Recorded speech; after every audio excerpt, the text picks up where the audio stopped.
সিয়াম শব্দটা আরবিতে কি অর্থে ব্যবহার হয় দেখেন। যে মারিয়াম আলাইহিস সালাতু ওয়াস সালাম কথা বলবে না, তাই বলতেছে আমি সিয়াম আছি।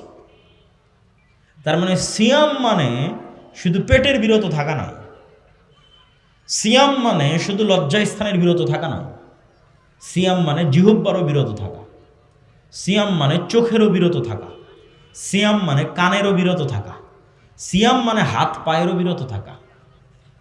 এটা পুরো সামগ্রিক বিরত থাকার একটা ইবাদতের নাম সিয়াম, সামগ্রিক। সিয়ামের সর্বনিম্ন স্তর হচ্ছে আপনার পেট বিরত থাকবে, লজ্জাস্থান বিরত, সর্বনিম্ন, যেটা ক্রস করলে সিয়াম ভেঙে যায়। কিন্তু সিয়ামের যেই স্তরে গেলে আপনি ফজিলত পাবেন, যেই স্তরে না গেলে আপনি ফজিলত পাবেন না। যেই স্তরে গেলে সিয়ামের ফরজ আদায় হওয়ার পাশাপাশি ফজিলতও পাওয়া যাবে, সেটা হচ্ছে বাস্তব, প্রকৃত, রিয়াল সিয়াম। সেটাতে জিহ্বাও সিয়াম আছে, চোখও সিয়াম আছে, কানও সিয়াম আছে, পেটও সিয়াম আছে, লজ্জাস্থানও সিয়াম আছে, হাত পাও সিয়াম আছে। এই সিয়ামে আমরা ফজিলত পাবো, নেকি পাবো। এই সিয়াম আমাদেরকে শয়তানের বিরুদ্ধে যুদ্ধ করার প্রশিক্ষণ দিচ্ছে। এটা শয়তানের বিরুদ্ধে প্রশিক্ষণের একটা কোর্স, 30 দিন একটানা। শুধু না খেয়ে থাকলাম, তারপরে সব অন্যায় ব্যস্ত থাকলাম, সালাতের ধার ধারলাম না, জিহ্বাকে মানুষের নিন্দা গীবতে ব্যস্ত রাখলাম, কানকে গান শ্রবণে ব্যস্ত রাখলাম, চোখকে অশ্লীল দৃশ্য দেখায় ব্যস্ত রাখলাম, এই সিয়ামের কোনো দাম নাই। এই সিয়াম তো শয়তানের বিরুদ্ধে যুদ্ধ হলো না।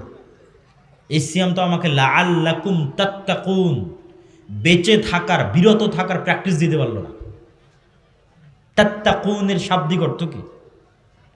বেঁচে বেঁচে চলা, পরহেজগার না উর্দুতে বলে, সেখান থেকে এসেছে পরহেজগার। উর্দুতে যখন কোনো মানুষ অসুস্থ হয় তখন ডাক্তার বলে খানে মে থোড়া পরহেজ করকে চলনা, মানে খাবারে একটু বেছে বেছে চলিও, পরহেজ করকে চলনা, বেছে বেছে চলিও। ওইটাকে মুত্তাকিকে তখন উর্দুতে বলেছে পরহেজগার, আমরা বলেছি পরহেজগার। তার মানে যে বেছে বেছে চলে। তাহলে বেছে বেছে চলার প্র্যাকটিসটা কোথায় হচ্ছে? লাআল্লাকুম তাত্তাকুন, ইয়া আইয়ুহাল্লাযীনা আমানু কুতিবা আলাইকুমুস সিয়াম, তোমাদের উপর সিয়াম ফরজ করা হয়েছে। কামা কুতিবা আলাল্লাযীনা মিন ক্বাবলিকুম, যেমন তোমাদের পূর্ববর্তীদের উপর ফরজ করা হয়েছে। লাআল্লাকুম তাত্তাকুন, যেন তোমরা বেছে বেছে চলার প্রশিক্ষণ নিতে পারো, বিরত থাকার প্র্যাকটিস করতে পারো শয়তানের বিরুদ্ধে। তাহলে এই বিরত থাকাটা তখনই পূর্ণাঙ্গতা পাবে যখন আপনার জিহ্বা বিরত আছে, চোখ বিরত আছে, কান বিরত আছে, পেট বিরত আছে, লজ্জাস্থান বিরত আছে, হাত এবং পা বিরত আছে। এবার আপনি পুরো 1 মাস শয়তানের বিরুদ্ধে যুদ্ধ করার প্রশিক্ষণ নিলেন, বিরত থাকার প্রশিক্ষণ নিলেন। প্রিয় উপস্থিতি, যেই সমস্ত বিষয়ের মাধ্যমে শয়তান মানুষকে ঘায়েল করতে চায়, তার অন্যতম 3টি বিষয় হচ্ছে অত্যাধিক খাওয়া, অত্যাধিক ঘুমানো, অত্যাধিক কথা বলা। এই 3টে শয়তান আমাদের উপর চাপিয়ে দিতে চায়, যে সারাদিন এর ওর নামে যা ইচ্ছা তাই বলো, সারাদিন যা ভালো লাগে সব খাও, বিড়ি, সিগারেট, মদ, জুয়া, জর্দা, গুল, তামাক সব, আর যত বেশি পরিমাণ পারো একদম রাত থেকে শুরু করে, ফজর থেকে শুরু করে 10টা, 11টা, 12টা পর্যন্ত ঘুমাও। এই 3টে শয়তানি স্বভাব। তাহলে পেট পূর্ণ করে যখন মানুষ খায়, তখন ইবনুল কাইয়িম রাহিমাহুল্লাহ বলছেন যে মানুষের রক্ত সঞ্চালনের এই রাস্তা প্রশস্ত হয়, এবং প্রশস্ত হওয়ার কারণে ওর মধ্যে দিয়ে শয়তান আরও বেশি ঢুকতে পারে। শয়তান কিন্তু আমাদের শরীরে ঢোকে, ইয়াজরি মাজরাদ দাম, রক্ত সঞ্চালনের রাস্তাগুলোর মধ্যে দিয়ে শয়তান প্রবেশ করে। তাহলে যখন পেট পূর্ণ করে খাবে, প্রচুর পরিমাণে ঘুমাবে, তখন এগুলোতে শয়তানের প্রবেশাধিকার বাড়ে। তাহলে এই জন্য শয়তানের ঢোকা কমিয়ে আনার জন্য মানুষের জন্মগত স্বভাব, নাফসানি চাহিদা, পৃথিবীতে যদি শয়তান নাই, আজকে কল্পনা করেন ইবলিস এবং ইবলিসের বাহিনী নাই, তারপরেও মানুষের সবচেয়ে বড় শত্রু তার নিজের নাফস। কেন এই নাফস এই পৃথিবীতে তৈরি হয়েছে, এই পৃথিবীর আলো বাতাস মাটি পানি দিয়ে তৈরি হয়েছে। রূহ এসেছে আসমান থেকে, ওর সাথে দুনিয়ার সম্পর্ক নাই। কিন্তু যেই নাফস দুনিয়াতে তৈরি হয়েছে ও তো দুনিয়ার খাওয়া দুনিয়ার বিনোদন ভালোবাসবেই। এইটা নাফসের জন্মগত চাওয়া যে সে খাওয়াকে ভালোবাসবে, এটা নাফসের জন্মগত চাওয়া যে সে নারীকে ভালোবাসবে, এটা নাফসের জন্মগত চাওয়া যে সে টাকাকে ভালোবাসবে। নাই পৃথিবীতে শয়তান, তখন এই নাফস নিজেই আপনাকে পথভ্রষ্ট করার জন্য যথেষ্ট। এই জন্য কিছু কিছু দোয়ায় রাসূলুল্লাহ সাল্লাল্লাহু আলাইহি ওয়াসাল্লাম একসাথে নাফস থেকেও পরিত্রাণ চেয়েছেন, শয়তান থেকেও পরিত্রাণ চেয়েছেন। প্রত্যেক বক্তা যখন বক্তব্য শুরু করে তখন দেখবেন, আজকের বক্তব্য আমি শুরুতে বলেছি, নাহমাদুহু ওয়া নাস্তাঈনু ওয়া নাস্তাগফিরু ওয়া নাউযু বিল্লাহি মিন শুরুরি আনফুসিনা। আল্লাহর কাছে পরিত্রাণ চাচ্ছি আমার নাফসের অকল্যাণ থেকে। তো নাফস যদি ভয়ঙ্করই না হবে তো নাফসের অকল্যাণ থেকে কেমনে পরিত্রাণ চাই? শয়তান ছাড়া নাফস ইটসেলফ ভয়ঙ্কর, শয়তান ছাড়া। এবার নাফসের নিজের নাফসানি চাওয়া, তার সাথে শয়তান যুক্ত হয়েছে, শয়তানের ওয়াসওয়াসা, এই দুটো যখন যুক্ত হয় তখন এটা আরো ভয়ঙ্কর। তাহলে এই দুটোকে লাগাম দেওয়ার জন্য একটা বড় মাধ্যম হচ্ছে সিয়াম। নাফস নিজে চায় খেতে, খাওয়া ভালোবাসে, সেখানে আমি খাওয়া বন্ধ করে দিয়েছি। নাফস নিজে চায় যে সে ঘুমাবে, সেখানে আমি রাত জাগতেছি। নাফস চায় যে সে মানুষের বিরুদ্ধে গীবত তহমত অপবাদ যত মানুষকে ছোট করতে পারে তত মজা পায়, সেখানে আমি জিহ্বার সিয়াম পালন করা শুরু করেছি। তাহলে চোখের সিয়াম, কানের সিয়াম, জিহ্বার সিয়াম, পেটের সিয়াম, লজ্জাস্থানের সিয়াম, এগুলো একসাথে শয়তান এবং আমার মেন্টালি আপনার ব্রেনকে আপনি আগে থেকে সিগন্যাল দিচ্ছেন, ব্রেনকে সিগন্যাল দিচ্ছেন। দেখেন ব্রেন একটা ভিন্ন স্বাধীন সত্তা, ওকে আপনি যেভাবে ইউজ করবেন ও সেভাবে অভ্যস্ত হয়ে যাবে। তো ব্রেনকে আপনি আগে থেকে সিগন্যাল দিচ্ছেন যে আমি সাবানে সিয়াম রাখছি কেন, সামনে রমজান আসতেছে। তখন ব্রেন নিজেই প্রস্তুত হবে, মেন্টালি প্রিপেয়ার্ড হবে যে না, রমজানকে মূল্যায়ন করতে হবে, রমজানে ইবাদত করতে হবে, এই মূল্যায়ন এই প্রস্তুতিটার দরকার আছে। সিয়ামের বিষয়ে আর একটা কথা বলে আমরা সালাত কিভাবে আমাদেরকে শয়তানের কবল থেকে রক্ষা করতে পারে সেটির দিকে আগাও।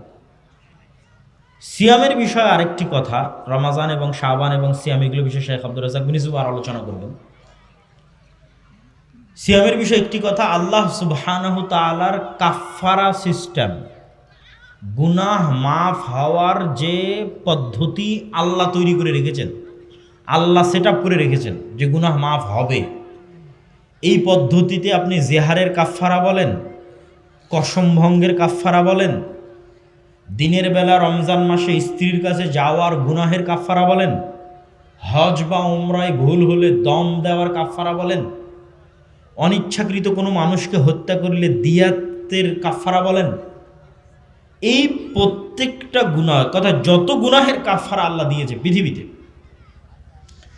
এই প্রত্যেকটা কাফফারা শুরু হয় গোলাম আজাদ করো, না হয় এতজন মিসকিনকে খাওয়াও।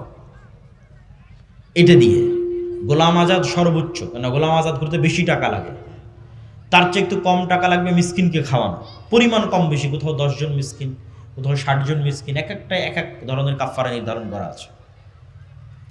তথা প্রথম যে দুইটা বললাম এই দুইটা হচ্ছে টাকা, গোলাম আজাদ করতে টাকা দিতে হবে, মিসকিনকে খাওয়াতে টাকা দিতে হবে। তথা পকেট থেকে টাকা আল্লাহর রাস্তায় বের হলে গুনাহ মাফ হয়। এটা কাফফারা সিস্টেমকে দেখলে বোঝা যায় যে আল্লাহ কিভাবে কাফফারার সিস্টেম নির্ধারণ করেছে। 2 নাম্বার, যখন এই দুইটার কোনোটাই কেউ পারে না তখন বলে সিয়াম রাখো। যে কোনো কাফফারা আপনি উঠিয়ে দেখেন, এখান থেকে গিয়ে যে কোনো ফতোয়ার বই, যে কোনো মাসলা মাসাইলের বই খুলে আপনি দেখেন যে কাফফারায় আল্লাহ কি বলছে, গোলাম আজাদ করো, মিসকিনকে খাওয়াও, এগুলোর একটাও পারছ না। মানে টাকার রাস্তা যখন শেষ, টাকার সক্ষমতা যখন শেষ, তখন এবার বলে এতদিন সিয়াম রাখো। তাহলে কোথাও বলা আছে 3 দিন সিয়াম রাখো, কোনোটাতে বলা আছে 10 দিন সিয়াম রাখো, কোনোটা বলেছে একটানা 60 দিন সিয়াম রাখো। তার মানে আল্লাহর কাফফারা সিস্টেমে গুনাহ মাফ হওয়ার একটা বড় মাধ্যম সিয়াম। বলেন আল্লাহু আকবার। পৃথিবীর যে কোনো গুনাহ অত্যাধিক সিয়াম দিয়ে মাফ হয়ে যেতে পারে। পৃথিবীর যে কোনো গুনাহ অত্যাধিক সিয়াম দিয়ে কাফফারা হিসেবে গণ্য হয়ে যেতে পারে, গুনাহ মিটিয়ে দিতে পারে। প্রিয় উপস্থিতি, সালাত শয়তানের যে আধিপত্য আমাদের নিজের নাফসের উপর,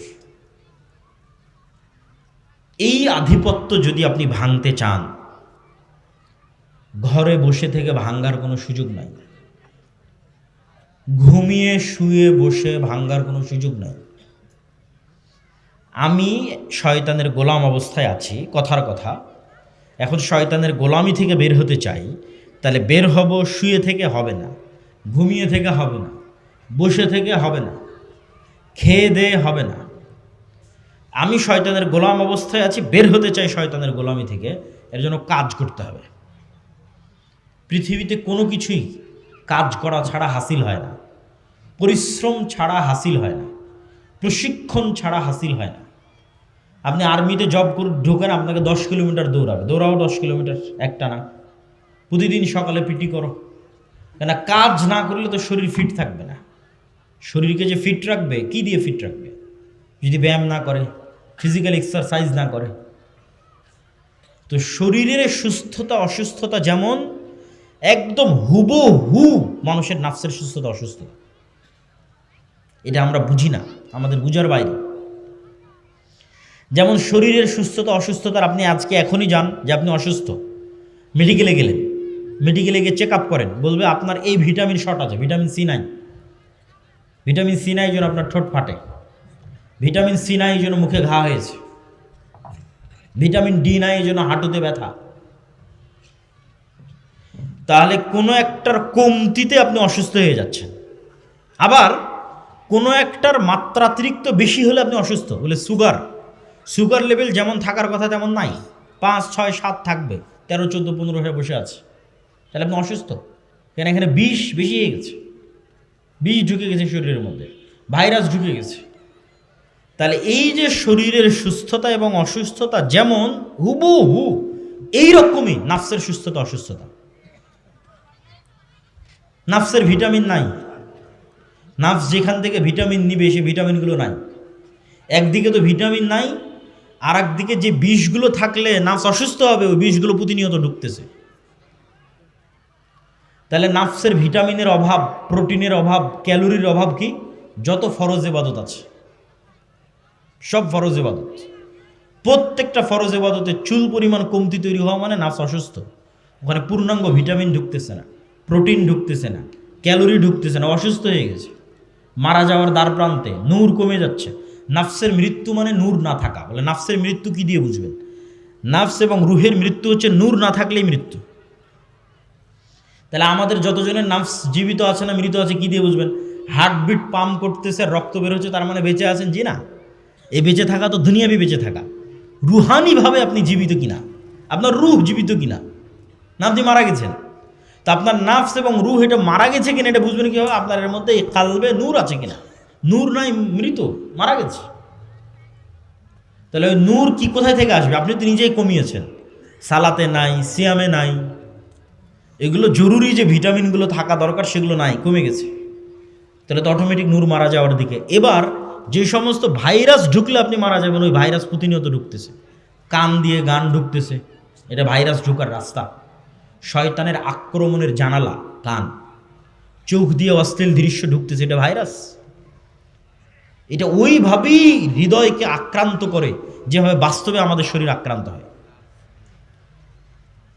এই জিনিসগুলো প্রত্যেকটা যে বিষয়গুলো আমি বলতেছি এটা বাস্তব, এটা মাপার কোনো যন্ত্র পৃথিবীতে নাই। তাই এটা মাপার যদি কোনো যন্ত্র পৃথিবীতে বের করা যেত তাহলে আপনি মেপে দেখতে পেতেন যে হ্যাঁ, আমার কাল্ব, আমার হৃদয় আসলেই নূর নাই, নূর হারিয়ে গেছে, এখানে ভাইরাস ঢুকে এটাকে বিষাক্ত করে ফেলেছে এবং এখান থেকে নূর বিদায় নিয়েছে।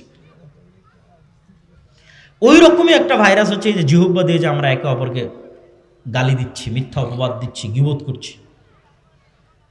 দেখেন মানুষ যখন মিথ্যা বলে তখন তার মুখে দুর্গন্ধ তৈরি হয়, যে দুর্গন্ধে ফেরেশতা পালিয়ে যায়, সহিহ হাদিস। তো আপনি কি মনে করেন যে এই দুর্গন্ধটা বাস্তবে তৈরি হয়েছে না কল্পনায় তৈরি হয়েছে? বাস্তবে তৈরি হয়েছে। আমি যখন মিথ্যা বললাম, আপনি যখন মিথ্যা বললেন, তখন আমার মুখ থেকে বাস্তবেই দুর্গন্ধ বেরিয়েছে। এই দুর্গন্ধটা বাস্তব। কিন্তু ওই দুর্গন্ধটা যেই লেভেলে ফিল করা যাবে, ওই লেভেলের মতো সূক্ষ্ম গন্ধ নেওয়ার ক্ষমতাই নাকের নাই, কিন্তু দুর্গন্ধ বাস্তবে বেরিয়েছে। যেমন কুকুরের নাকের যেই লেভেলের দুর্গন্ধ নেওয়ার সক্ষমতা, ওই লেভেলের গন্ধ নেওয়ার সক্ষমতা তো আমার নাকের নাই। ফলত আমি বলবো যে বোতলেরও গন্ধ নাই, এই মাইকেরও গন্ধ নাই, জামারও গন্ধ নাই, কিন্তু প্রত্যেকটার গন্ধ আছে। তাহলে এগুলো বাস্তব লেভেলে ঘটে। তো আল্লাহ সুবহানাহু ওয়া তাআলার কাছে একজন সিয়াম পালনকারীর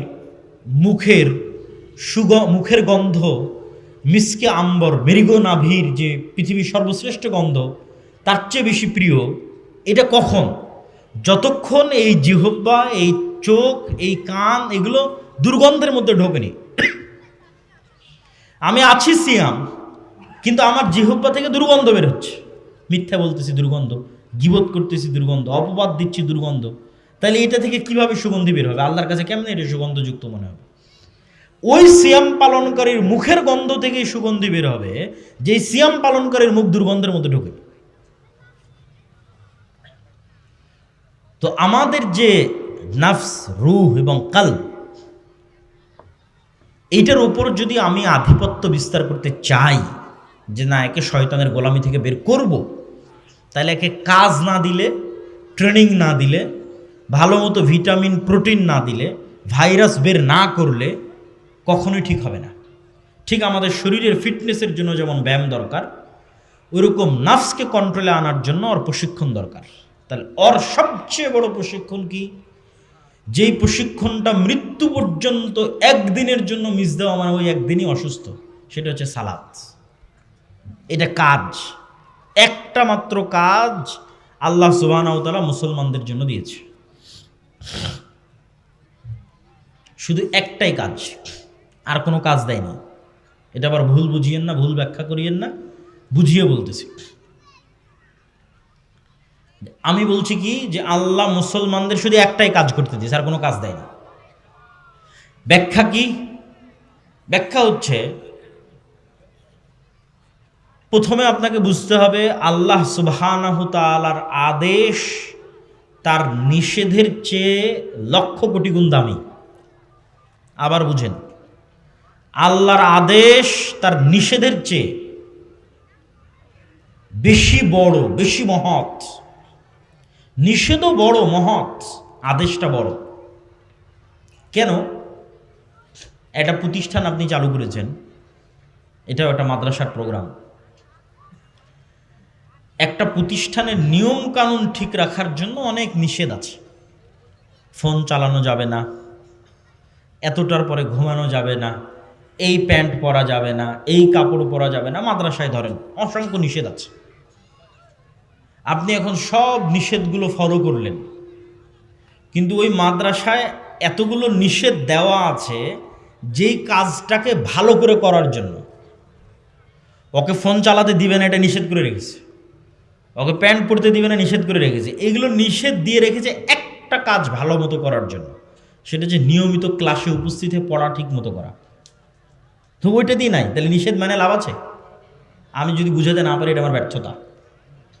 যেই একটা মূল কাজকে সামনে রেখে এতগুলো নিষেধ দেওয়া আছে, ওইটা দিয়ে তো আমি নাই, ওই নিষেধের কি দাম? তাহলে আল্লাহ সুবহানাহু ওয়া তাআলা অসংখ্য নিষেধ দিয়েছে। এই সমাজ ব্যবস্থাটাকে ঠিক রাখতে হবে। তো মানুষ যদি মানুষকে হত্যা করে, সমাজ ধ্বংস হয়ে যাবে। আল্লাহ জেনাকে হারাম করেছে, জেনা যদি হারাম না থাকে তাহলে পরিবার ধ্বংস হয়ে যাবে।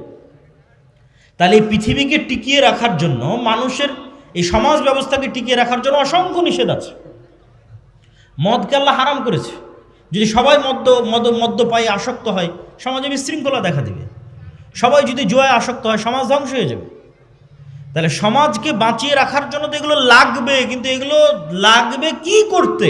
একটা কাজ, সে কাজটার নাম কি বলেন? মাত্র কাজ হিসেবে একটাই দেওয়া আছে, কাজ একটা। তো বুঝবেন আরো তো কাজ আছে, সিয়াম আছে, হজ আছে, জাকাত আছে।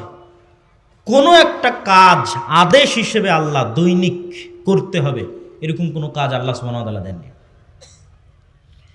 কোনো একটা কাজ দৈনিক করতে হবে, নারী পুরুষ নির্বিশেষে, কেউ বাদ যাবে না, ধনী গরিব নির্বিশেষে, এরকম কোনো কাজ আল্লাহ সুবহানাহু ওয়া তাআলা দেননি। হজ যে ধনী সে করবে, গরিবের নাই। জাকাত যে ধনী সে দিবে, গরিবের নাই। সিয়াম বছরে একবার রমজান মাসে আসতেছে। তাহলে আপনি যে মুসলমান হলেন, আপনি এখন একটা হিন্দু মানুষ। অসংখ্য হিন্দু মানুষ ভালো থাকার জন্য মদ খায় না, সমাজে ভালো হওয়ার জন্য জেনা ব্যভিচার হত্যা রাহাজানি খুন চুরি ডাকাতিতে নিযুক্ত হয় না। এই হিন্দু মানুষটা মুসলমান হয়ে কি করবে? এই মানুষটা তো আগে থেকে মদ খায় না, তোর কাজ কি? ওকে তো আর আপনি বলতে পারছেন বাবা তুমি হিন্দু থেকে মুসলমান হলা, তুমি তো মদ খাইও না। তো বললে ভাই আমি তো আগে থেকে মদ খাই না। কত লক্ষ লক্ষ খ্রিস্টান নেবেন, চুরি চামারি ডাকাতি অন্যায় করে না। তো বলে বাবা তুমি তো খ্রিস্টান থেকে ইসলাম গ্রহণ করলো, তো ইসলামের নিয়ম হচ্ছে চুরি চামারি করা যাবে না। বলে আমি তো আগে থেকে চুরি চামারি করি না। তো ও খ্রিস্টান যে মুসলমান হবে, হিন্দু যে মুসলমান হবে, ভালো খ্রিস্টান ভালো হিন্দু মুসলমান হয়ে করবে কি? একটাই কাজ আছে, সেই কাজটা কি বলেন তো?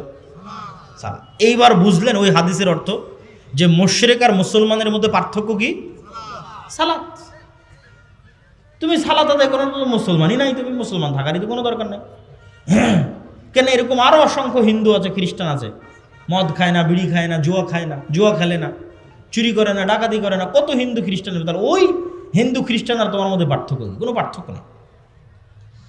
তাহলে আদেশ হিসেবে নারী পুরুষ নির্বিশেষে, ধনী গরিব নির্বিশেষে প্রতিদিন করতে হবে আল্লাহর একমাত্র একটাই আদেশ, তার নাম সালাত।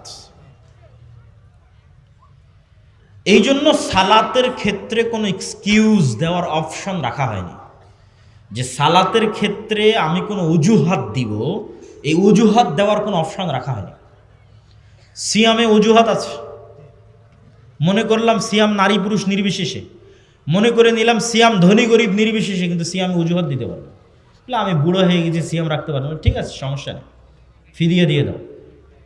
বলে আমি গর্ভবতী, আমি ঋতুবতী, সিয়াম রাখবো। ঠিক আছে, তোমার জন্য এই অপশন দিয়ে দিলাম। অসুস্থ, তো তোমার জন্য অপশন দিয়ে দিলাম। তাহলে যেই সিয়ামটা আমরা অন্তত ধনী গরিব উভয়ের জন্য রেখেছিলাম, ওইটাতেও ডট ডট ডট ডট অসংখ্য অপশন আছে।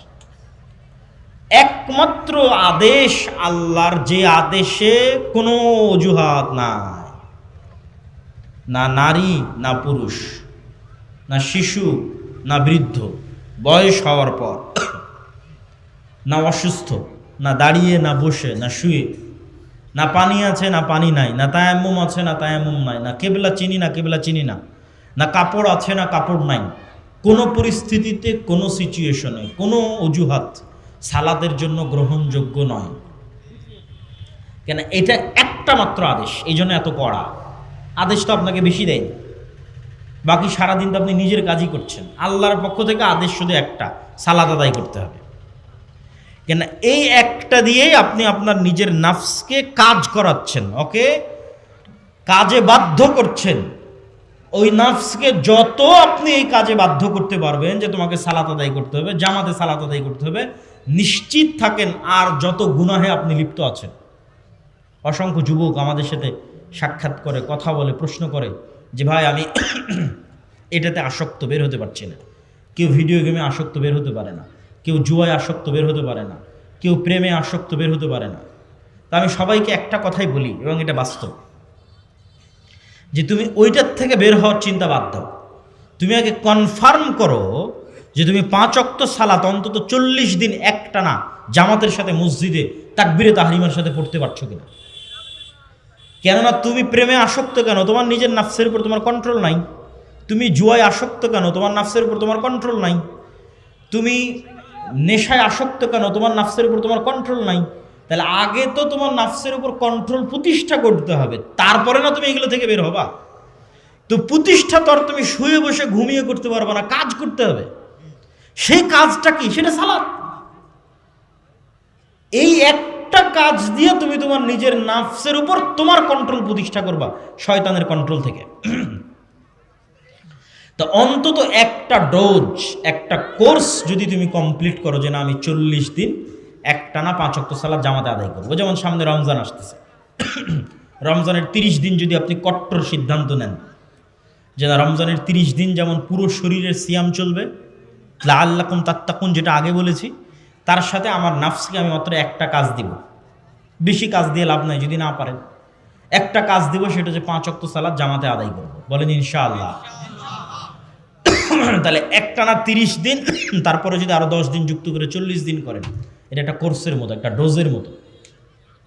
অ্যান্টিবায়োটিক ডোজ যেমন পূর্ণ কমপ্লিট করতে হয়, এই পূর্ণ যখন আপনি একবার 40 দিন বলছি, এই পূর্ণ 40 দিন যখন আপনি কমপ্লিট করে ফেলবেন, আপনি নিজেই বুঝতে পারবেন যে আপনার নাফসের উপর আপনার কন্ট্রোল ক্ষমতা প্রতিষ্ঠিত হয়ে গেছে। তাহলে বক্তব্যের দ্বিতীয় অংশ, সিয়াম শয়তানের বিরুদ্ধে যুদ্ধ, সালাত শয়তানের বিরুদ্ধে যুদ্ধ। যে অংশ দিয়ে বক্তব্য শেষ করব সে অংশটা হচ্ছে সালাত জিকির, এটা সব শেষে বলে বক্তব্য শেষ করব। তার আগে 2 মিনিট আপনাদের এই প্রতিষ্ঠান সম্পর্কে কথা। আমার বক্তব্যের মধ্যে একবার এই আলোচনা এসেছে যে টাকার মাধ্যমে গুনাহের কাফারা হয়। ওই পয়েন্টকে ধরে একটু সামনের দিকে আগাই।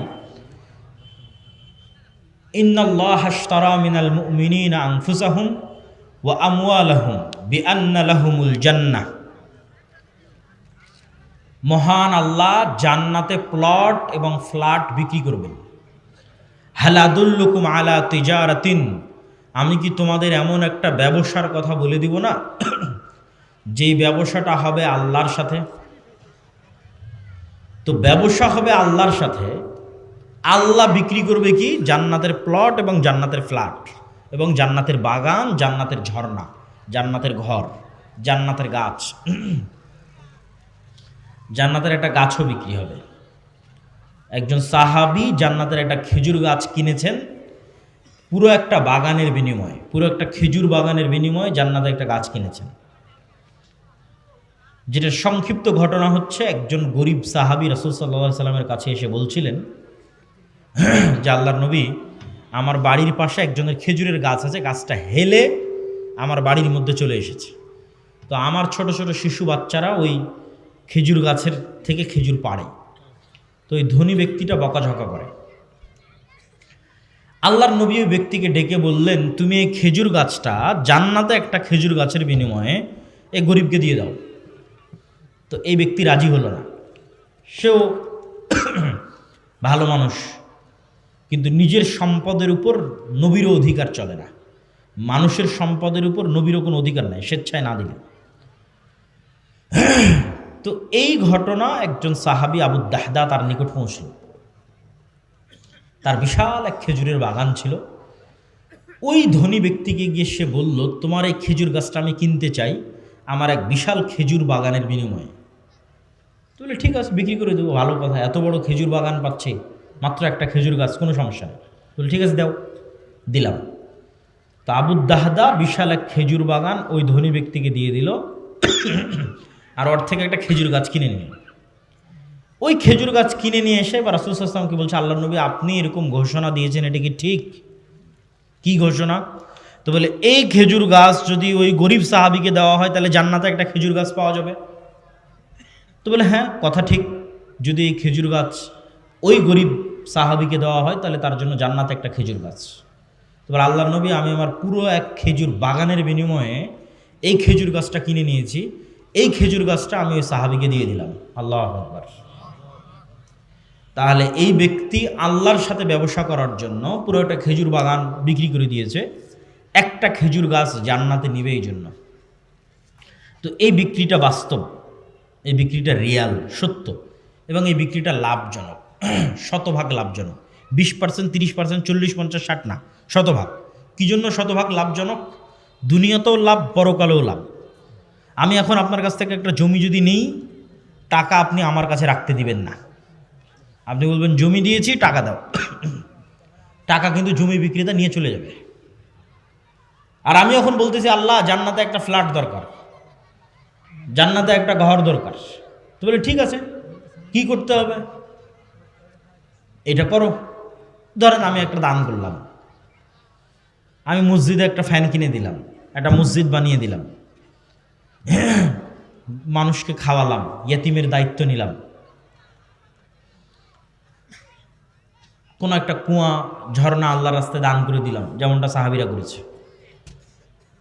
তো সেক্ষেত্রে ওই খেজুর গাছ, ওই খেজুর বাগান, ওই মসজিদ, ওই ফ্যান, ওই কুরবানির গোস্ত, এগুলো একটাও কি আল্লাহ সুবহানাহু ওয়া তাআলা নিজে নিয়ে চলে যাবে? নিজে নিয়ে চলে যাবে না। তাহলে অন্যের সাথে ক্রয় বিক্রয়ের সময় আপনার টাকা দিয়ে দিতে হচ্ছে, নিজের কাছে রাখতে পারছেন না, নিজে ব্যবহার করতে পারছেন না। আর আপনি আল্লাহর নামে একটা কুরবানি দিলেন, সেই কুরবানির গোস্ত আপনিই খাচ্ছেন, তাহলে লসটা কোথায় হলো? কুরবানির গোস্তটা তো আপনিই খাচ্ছেন। ওই গোস্তটা যদি আপনি বাজার থেকে কিনে নিয়ে আসতেন, ওই টাকাই লাগতো। তাহলে শুধু আল্লাহর নামে দান করার কারণে গোস্তও তো খাচ্ছেন, মাঝখানে ফাও ফাও ফিরি ফিরি আপনি জান্নাতও পেয়ে যাচ্ছেন। আপনি এখন মসজিদে একটা ফ্যান লাগানো, ওই ফ্যানের বাতাস কে খাবে? আপনিই খাবেন। তাহলে ওইটার দুনিয়াতেও আপনি ব্যবহার করতেছেন। যেমন আল্লাহর নবীর মদিনায় মসজিদে নববীর সামনে একটা কুয়া ছিল, ইহুদি মালিক। আল্লাহ নবী বললেন, কে জান্নাতে একটা ঝর্ণার বিনিময়ে কুয়া দান করে দিবে? উসমান ইবনে আফফান বললেন, ঠিক আছে, আমি জান্নাতে একটা ঝর্ণার বিনিময়ে কুয়া দান করে দিলাম। কিনে, ইহুদির কাছ থেকে কিনে আল্লাহর রাস্তায় অফ করে দিলাম। তো উসমান যে কুয়া কিনে আল্লাহর রাস্তায় অফ করে দিল, তো ওই কুয়া কি আল্লাহ উঠিয়ে নিয়ে চলে যাবে নাকি? যে ওসমান তোমার কাছে জান্নাতে একটা ঝর্ণা বিক্রি করেছে, এখন কুয়া দিয়ে দাও। না, ওই কুয়াতে কে উজু করবে? উসমান নিজে উজু করবে। তাহলে আপনি যেটা দান করতেছেন ওইটা আপনার নিজেরও ব্যবহার করার সুযোগ থাকতেছে। আপনি একটা মাদ্রাসায় যদি জমি দান করেন, মাদ্রাসায় যদি টাকা পয়সা দেন, ওখানে কার ছেলে মেয়ে পড়াশোনা করবে? আপনার ছেলে মেয়ে পড়াশোনা করবে। ওখানে যদি কেউ চাকরি করে 2-5 টাকা বেতন পায়, এই গ্রামের মানুষজনই সে বেতনটা পাবে। তাহলে টাকা পয়সা ব্যবহার সব আপনার কাছেই থাকতেছে, শুধু মধ্যে থেকে ফিরি ফিরি আল্লাহ আপনাকে জান্নাত দিয়ে দিচ্ছে। এই জন্য বলা হয়েছে আল্লাহর সাথে ব্যবসা শতভাগ লাভজনক, এখানে লসের কোনো চান্স নাই। লাভের 2 নম্বর পয়েন্ট, শতভাগ লাভের 2 নম্বর পয়েন্ট, সেটা কি?